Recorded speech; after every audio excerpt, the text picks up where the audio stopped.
안녕하세요. 바른 분별력을 갖고 믿음으로 살아가는 여러분 되시기를 축복합니다. 쉽고도 정확하게 또 알차고 재미있게 하나님의 말씀을 가슴 깊이 새기는 시간, 소문난 성경교실의 이태희 목사입니다.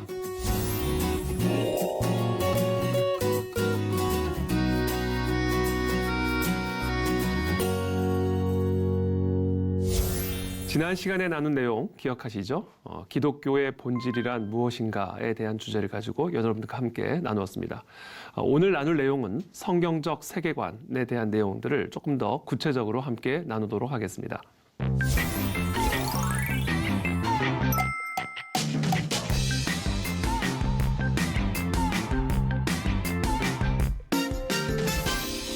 (1411년) 지금으로부터 약 600여 년 전으로 우리가 한번 돌아가 보면 당시 우리가 살던 이 세계의 동양 문명과 서구 문명 가운데 어느 문명이 가장 지배적인 문명이었을까요? 여러분들은 당시 서구 문명이 세계를 지배하는 문명이었을 거라 생각하십니까? 아니면 동양 문명, 특별히 중국 문명이 세계를 지배하는 문명이었다고 생각하십니까? 1411년에 당시 중국은 자금성을 한창 건설 중인 그런 때였습니다.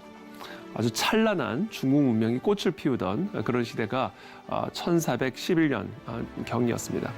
반면에 유럽은 흑사병으로 서유럽의 인구의 절반 이상이 목숨을 잃은 완전히 폐허가 된 그런 상태에서 이제 간신히 조금씩 수습해 가고 있던 그런 시기가 바로 이 1411년이었습니다. 그러니까 당시 이 1411년 세계를 지배하고 있었던 문명은 서구 문명이 아니라 바로 동양 문명, 특별히 중국 문명이었다는 사실을 우리가 알 수 있는 것이죠. 1500년경 세계에서 가장 큰 10대 도시 순위는 이렇습니다. 중국 베이징이 제일 큰 도시였습니다. 67만 2천 명이었고요.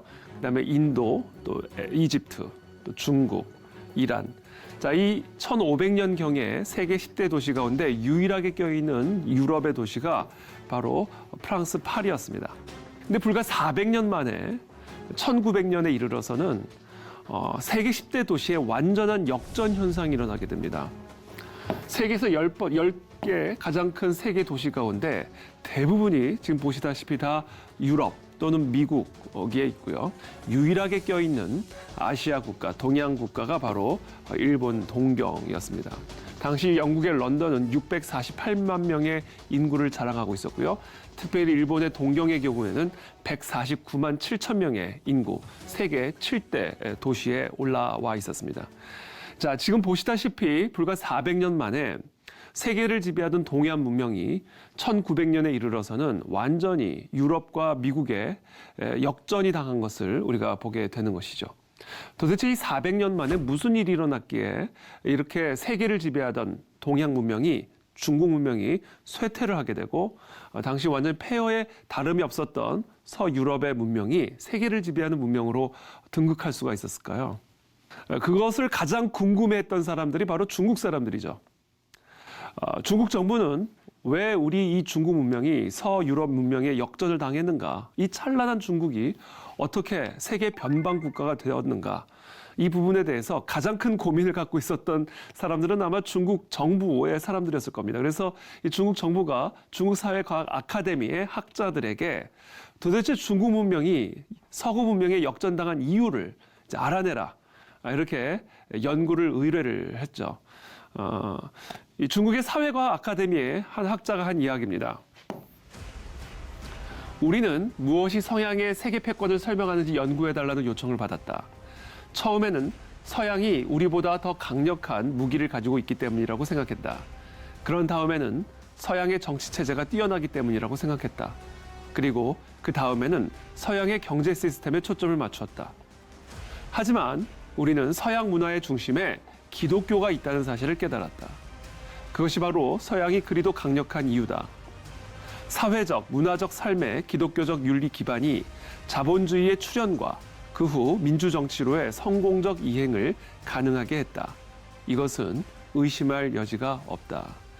자, 중국 사회과학 아카데미의 학자가 중국 정부의 의뢰를 받아 연구한 연구 결과가 바로 이겁니다. 서구 문명이 중국 문명을 압도할 수 있었던 이유, 그것은 바로 서구의 강력한 무기 때문도 아니고 서구의 어떤 정치 시스템, 서구의 어떤 경제 시스템 그 이전에 우리는 서구 문명의 중심에 바로 이 기독교가 있다는 사실을 반드시 알아야 된다는 거예요.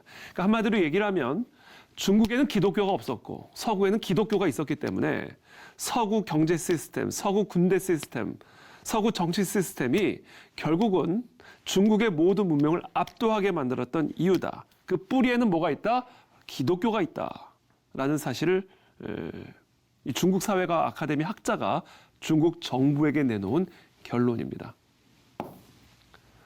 중국 사회과학 아카데미의 자오 신핑이라고 하는 학자가 또 동일한 이야기를 합니다. 초월성의 기독교적 이해가 근대 서양의 사회와 정치 발전에 결정적인 역할을 했다. 이 초월성을 받아들여야만 자유, 인권, 관용, 평등, 정의, 민주주의, 법치 같은 개념의 진정한 의미를 이해할 수 있다. 자유라는 개념, 왜 인간이 자유해야 하죠? 도대체 인간이 왜 자유해야 합니까? 왜 힘 있는 자가 힘 없는 자의 자유를 제한하거나 억압하면 왜 안 되죠? 왜 우리 모두가 평등해야 되죠? 지식이 다 차이가 있고 능력이 다 차이가 있고 모든 것에 차이가 있는데 왜 우리 모든 인간들이 평등해야만 하죠? 하나님이 인간을 그렇게 창조하셨기 때문이라는 거. 이게 기독교에 대한 기독교적인 초월성에 대한 이해라는 겁니다. 우리가 이 땅에서 사람들이 살아가지만 그냥 이 사람이 만들어진 것이 아니라 이 사람을 또는 이 사람들이 살아가는 이 세상을 만들어낸 초월적인 존재가 있고 초월적인 세계가 있다. 즉 기독교적인 표현으로 한다면 이제 영적인 세계, 하나님이라는 존재에 이 모든 개념들이 토대를 두고 있다라는 거예요. 그렇죠? 왜 인간이 자유해야 돼요? 하나님이 그렇게 만드셨기 때문이에요. 이게 바로 기독교적 초월성에 대한 이해입니다. 왜 모든 인간이 평등해야 되죠? 하나님이 모든 인간을 그렇게 평등하게 지으셨기 때문이에요. 바로 이것이 이 모든 개념들에 대한 초월적인 이해라는 거예요. 이 초월적인 이해라는 것은 바로 이와 같은 개념에 대해 절대성을 부여하게 됩니다. 왜냐하면 이것은 인간이 만들어 놓은 개념도 아니고 인간이 구축하는 어떤 시스템도 아니라 우리 모든 인간을 이 세상을 창조하신 하나님이 부여하신 질서이기 때문에 이 모든 개념에는 초월성이 있고 절대성이 있는 거예요. 그래서 그와 같은 초월적인 하나님에 대한 이해, 초월적인 창조 질서에 대한 이해의 토대를 두고 이런 자유라는 개념, 인권이라는 개념, 관용과 평등과 정의, 민주주의, 법치와 같은 개념이 탄생할 수가 있었다는 거예요. 그 초월적인 개념, 신에 대한 개념이 없었다면 바로 이와 같은 개념 역시 존재할 수가 없었다. 그래서 서구 문명의 모든 정치, 경제, 문화, 예술 모든 시스템의 뿌리에는 바로 초월성의 기독교적 이해가 있다. 그것이 바로 서구 문명이 중국 문명을 압도할 수 있었던 핵심적인 이유다라고 바로 이 중국 사회과학 아카데미의 자오 신핑이라고 하는 학자가 중국 정부에게 내놓은 답변입니다. 이것은 이제 미국의 독립선언문입니다. 미국의 독립선언문은 미국의 헌법의 정신이 담겨져 있고 미국 헌법의 뿌리고 미국이라고 하는 나라의 뿌리와 같은 그런 선언문입니다. 이 미국의 독립선언문에 보면 이런 내용들이 있습니다. We hold this truth to be self-evident. 지금부터 설명하게 될 이 모든 진리들은 self-evident, 스스로 자명하다 이렇게 얘기하고 있는 겁니다. 그러니까 지금부터 설명할 이 모든 것들은 진리인데 이 진리는 어떤 설명을 요구하는 것도 아니고 어떤 설득을 요구하는 것도 아니라 그냥 스스로 진리다. 스스로 너무나 자명한 진리다. 라는 이야기를 하는 겁니다. 그렇다면 왜 그것이 스스로 자명한가? 하나님이 그렇게 만드셨기 때문에 하나님이 그렇게 정하셨기 때문에 지금부터 설명드릴 이런 진리들은 스스로 자명하다. 이게 바로 초월성에 대한 기독교적인 이해예요. 그러면서 스스로 자명한 그 진리들을 설명합니다. All men created equal. 모든 인간들이 평등하게 창조되었다라는 사실은 스스로 자명한 일이다. 왜 그게 스스로 자명한 일이에요? 왜 모든 사람들이 평등하게 창조되었다는 것을 설명할 수도 없고 설득할 필요가 없어요? 그건 그냥 스스로 당연하게 진리다. 왜? 그게 바로 기독교의 초월적인 이해예요. 하나님이 그렇게 창조하셨다. 이 창조라는 표현 자체가 이 초월적인 의미를 지니고 있죠. 무에서 유를 창조하신 초월적인 존재가 모든 인간을 평등하게 창조하셨기 때문에 이 진리는 그냥 스스로 자명한 거다. 이렇게 얘기하고 있는 거예요. 그리고 또 얘기를 합니다. They are endowed by their creator. 지금부터 설명드릴 이 모든 권리들, 진리들은 창조주에 의해서 부여를 받았다. 그래서 이게 자명한 거예요. 우리를 창조한 분이 그렇게 만들었기 때문에 그건 그냥 self-evident, 스스로 자명한 일이에요. 그럼 뭐가 자명한 것인가? With certain unalienable rights. 양도할 수 없는 권리가 창조주에 의해서 부여받았다라는 거예요. 양도할 수 없는 권리 또는 스스로 포기할 수 없는 권리, 누군가가 함부로 뺏을 수도 없는 그런 권리. 왜 함부로 뺏을 수 없어요? 왜 함부로 포기할 수 없어요? 우리를 창조하신 창조주가 우리에게 주신 것이기 때문에 우리는 그것을 함부로 포기할 수도 없고 뺏을 수도 없는 거예요. 자, 그런 권리들이 어떤 것들이 있는가? 생명권, 자유권, 그 다음에 행복, 추구권입니다. 이 세 가지 인권을 총칭하여 일반적으로 인권이라고 부르는 거예요. 인간의 생명, 함부로 사람을 죽이면 돼요? 안 돼요? 안 됩니다. 함부로 내 생명을 죽여도 돼요? 안 돼요? 내 생명이라 할지라도 함부로 내 생명을 끊어서는 안 됩니다. 왜요? 창조주가 주신 것이기 때문이라는 거예요. 우리의 생명에는 초월성이 있는 거예요. 받은 거예요. 누가? 누구에 의해서? 하나님에 의해서. 그래서 함부로 다른 사람의 생명을 뺏어서도 안 되고 함부로 버려서도 안 돼요. 그것은 창조주에 대한 반역이고 거역인 거예요. 바로 그와 같은 생명권에 대한 초월성의 이해가 없이는 서구 문명의 발전을 도무지 이해할 수가 없다. 자유권, liberty. 왜 사람의 자유를 함부로 뺏으면 안 돼요? 창조주가 주신 초월적인 권리이기 때문이라는 거예요. 그래서 절대성을 지니고 있는 겁니다. Pursuit of happiness, 행복 추구권. 참고로 미국의 독립정신은, 독립선언문은, 또 미국의 헌법정신은 행복권을 이야기를 하지 않고 행복 추구권을 이야기를 하고 있습니다. 여러분, 행복권과 행복 추구권은 엄청나게 다른 겁니다. 지금 창조주가 우리에게 주신 것은 행복권이 아니에요. 행복 추구권이에요.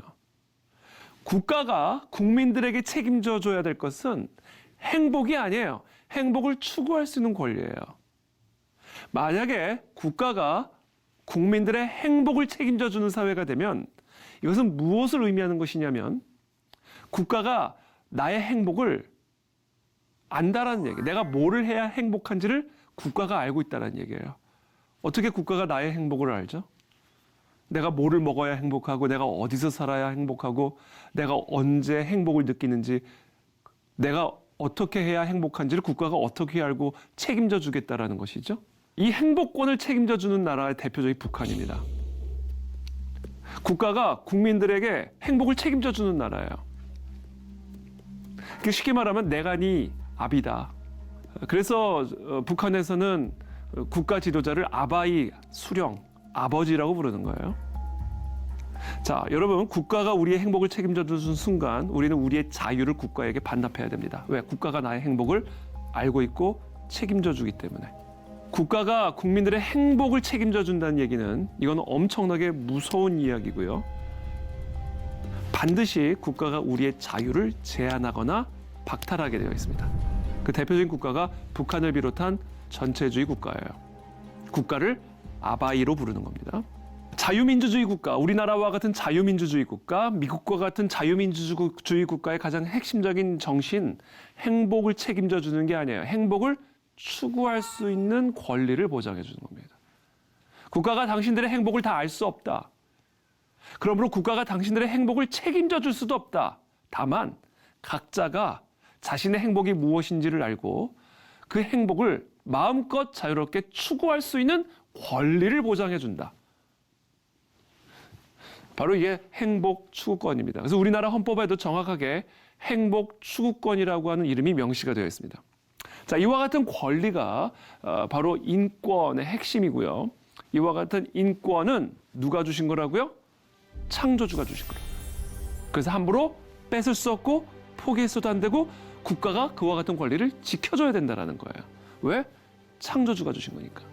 그러니까 이 미국 독립 정신에 나타난 개념이 뭐냐면요. 국가가 국민들의 아버지가 아니에요. 국가는 하나님으로부터 인간에게 부여하신 그런 권리를 보호해주는 개념인 거예요. 바로 이와 같은 정신이 바로 서구 문명의 깊은 뿌리에 내려져 있는 기독교적 정신이요.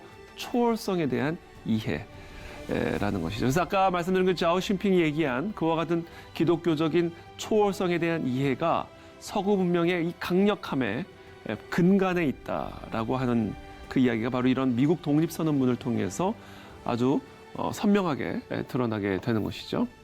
그래서 저희가 지금 계속해서 이 세계관에 대해서 계속해서 저희가 함께 공부를 하고 있는데요. 기본적으로 세계관에는 이제 두 종류의 세계관이 있다는 것을 말씀드렸죠. 성경적 세계관과 인본주의 세계관. 이와 같은 서로 다른 두 세계관은 서로 다른 두 윤리관을 만들어냅니다. 성경적 세계관에서의 윤리는 하나님과 하나님의 말씀이 기준이에요. 그래서 이 윤리관은 초월성을 가지고 있습니다. 왜?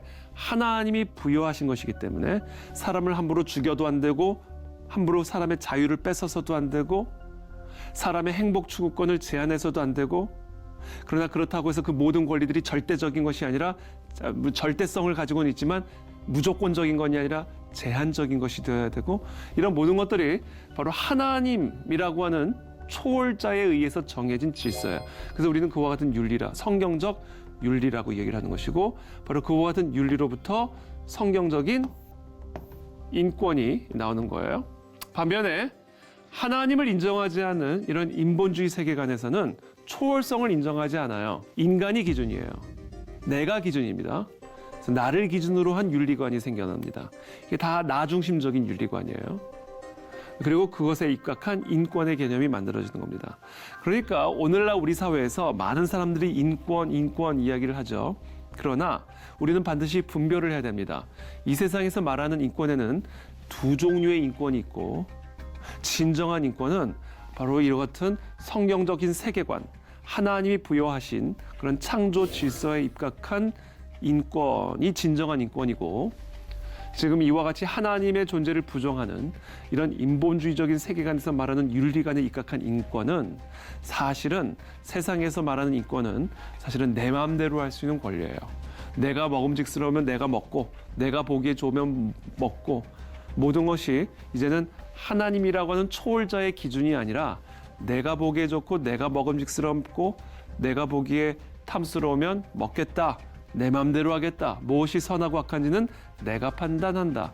와 같은 나 중심적인 세계관과 윤리관에 입각한 인권이라는 사실을 아셔야 됩니다. 그러니까 이것은 바꿔 말하면 타락이고 방종이죠. 바로 이와 같은 두 종류의 인권이 오늘날 우리 사회에서 아주 첨예하게 갈등을 하고 있고 충돌하고 있다는 사실을 저와 여러분들이 이해를 하셔야 됩니다. 예를 들어서 서울특별시 학생 인권조례를 보시면 학생은 성별, 종교, 나이, 사회적 신분, 출신 지역, 출신 국가, 출신 민족, 언어, 장애, 용모 등 신체 조건, 임신 또는 출산, 가족 형태 또는 가족 상황, 이런 성적 지향, 성별 정체성 등등을 이유로 차별받지 않을 권리를 가진다. 이렇게 이야기를 합니다. 여러분, 당연히 우리가 학생의 성별이나 종교나 나이나 사회적인 신분을 가지고 차별을 하면 안 되겠죠. 그래서 참고로 차별이란 정의는 뭐냐면 다름에서 오는 차이에 대해서 절대적인 윤리도덕적 기준을 들이대면서 옳고 그름을 따지는 행위입니다. 그게 차별이에요. 예를 들면 성별은 옳고 그름의 문제가 아니라 다름의 문제죠. 성별의 다름에서 오는 차이에 대해 절대적인 윤리도덕적 기준을 들이대면서 옳고 그름을 따지는 것. 즉, 너는 남자니까 나빠. 왜? 남자잖아. 이거는 다름에 대한 절대적인 윤리 기준을 들이대면서 윤리적 판단을 하는 것이기 때문에 그건 차별이에요. 당신은 나빠. 왜? 흑인이잖아. 그래서 피부색의 다름에서 오는 차이에 대해 절대적인 윤리도덕적 기준을 들이대면서 옳고 그름을 따지는 것은 차별이에요. 근데 문제는 그와 같은 것이 문제가 아니라 이런 임신 또는 출산 이런 것은요. 단순한 다름의 문제가 아니라 틀림의 문제죠. 그러니까 지금 이 학생 인권 조례가 말하는 인권은 뭐예요? 임신도 출산도 성별 정체성이나 성적 지향 이 모든 것들이 학생들의 성별이나 나이와 같은 다름의 문제일 뿐 그것을 옳고 그름의 문제로 따질 문제가 아니다. 이건 바꿔 말하면요. 조금 더 쉽게 말하면 우리 아이들이, 우리 학생들이 임신하는 거는 우리 학생들의 인권이다. 우리 학생들이 출산하는 것? 이것 역시 우리 학생들의 인권이다라는 이야기를 하고 있는 겁니다.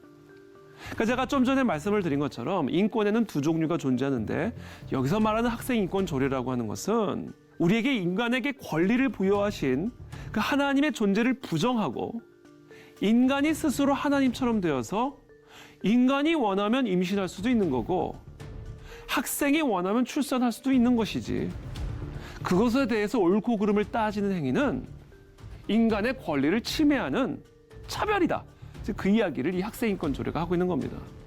그러니까 지금 저희가 계속해서 우리가 이 땅에서 지금 여러분들도 많이 아시겠지만 이런 학생인권 조례라든지 또 차별금지법이라든지 정말 학교 현장, 세상에서 이 인권의 문제를 가지고 아주 첨예하게 교회와 세상이 지금 충돌을 하고 있습니다. 자, 이런 거 배후에는 결국 뭐가 있다? 세계관의 갈등이 있다.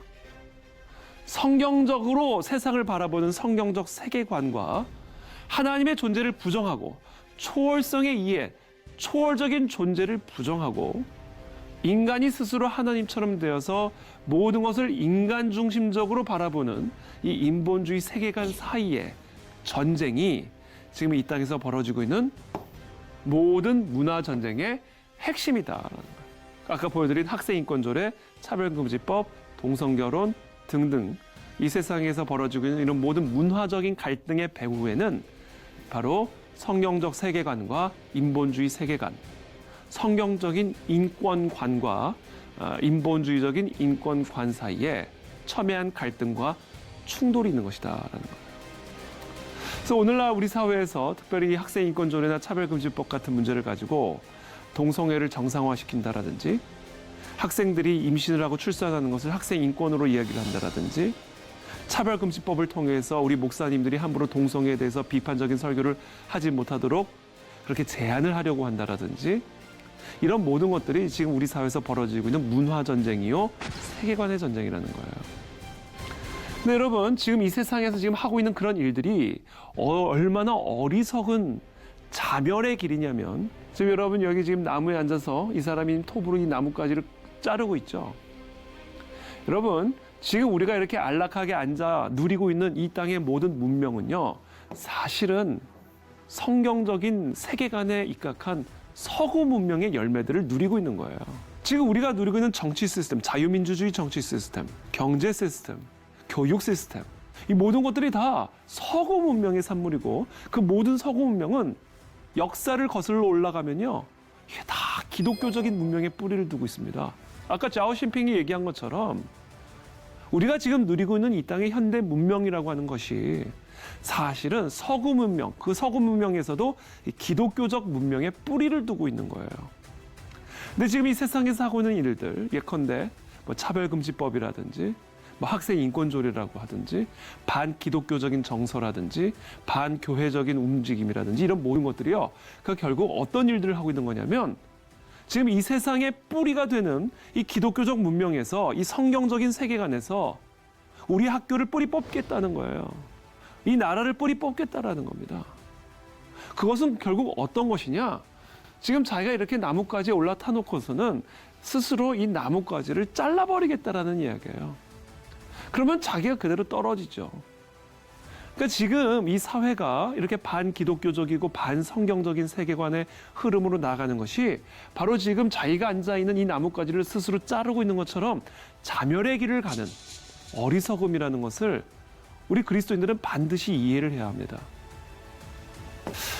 그래서 저는 우리 복음서에 보면 귀신 들린 아들을 둔 한 아버지의 이야기가 나옵니다. 이 귀신 들린 아들을 둔 아버지가 자신의 아들을 치유해달라고 예수님에게 찾아오죠. 근데 제자들은 치유를 못합니다. 예수님이 그를 위해서 기도해 주시고 결국 그 아들을 치유해 주시는 그런 장면이 기록이 되어 있습니다. 그 아들은 자기의 몸을 스스로 불에도 던지고 물에도 던지고 스스로를 자해했다 이렇게 이야기를 하고 있습니다.